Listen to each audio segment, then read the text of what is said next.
Well, I'm joined now by SABC News Reporter Mbalenhle Mthethwa, who's been on the ground at Westbury, as well as today with the university students' protest. Tell us, Mbali, let's start with the Westbury story first. The minister has come and he has that habit of going to hotspots and all of that, and making all sorts of promises. How intense is the situation there, and how urgently does government need to intervene?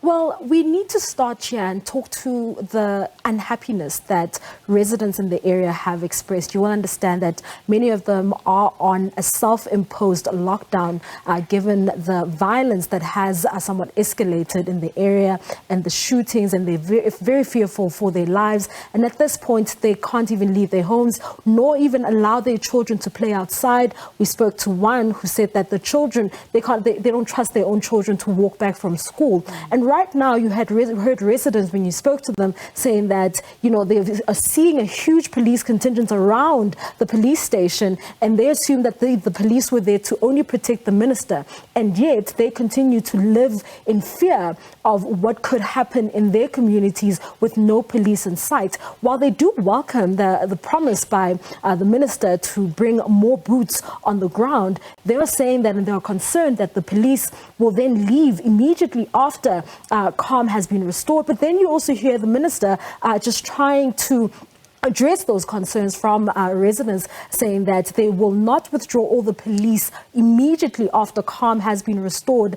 But at some point, normal police will have to return to normal policing. And I suppose that normal policing is not satisfactory to the community. Certainly. I mean, you know, they are concerned. We understand that, you know, this is not the first time that we're seeing the area experience such violence. In 2018, Westbury made headlines, and we heard the minister saying that they are going to try and use the same measures that they used in 2018 to try and address the situation right now.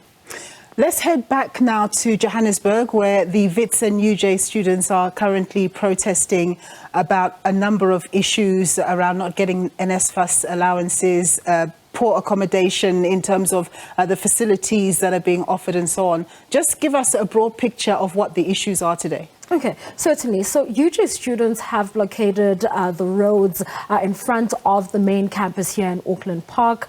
They are obviously demanding that the university should intervene with regards to providing them with alternative measures to provide them with water. The university has been without water for more than a week.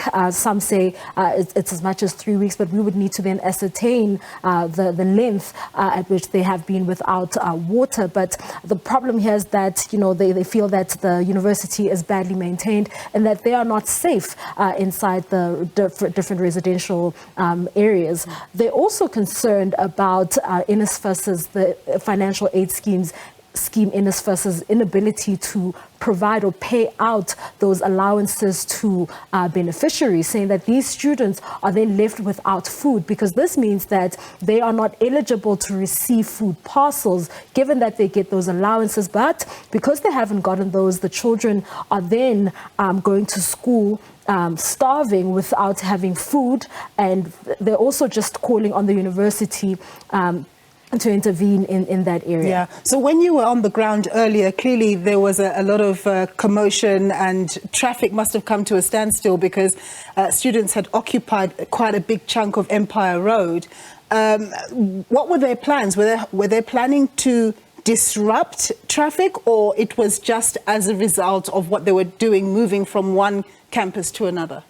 Well, it seems as though the students came out and blockaded the main intersection with the intention to prevent cars from passing and going through that particular intersection. You would have seen students banging on the vehicles that tried to pass through them, and they also formed a circle around that intersection, ensuring that there are no gaps for vehicles to pass through. With only one exception of an elderly man who needed to be rushed off to a nearby hospital for oxygen. So they did make exceptions in emergency situations.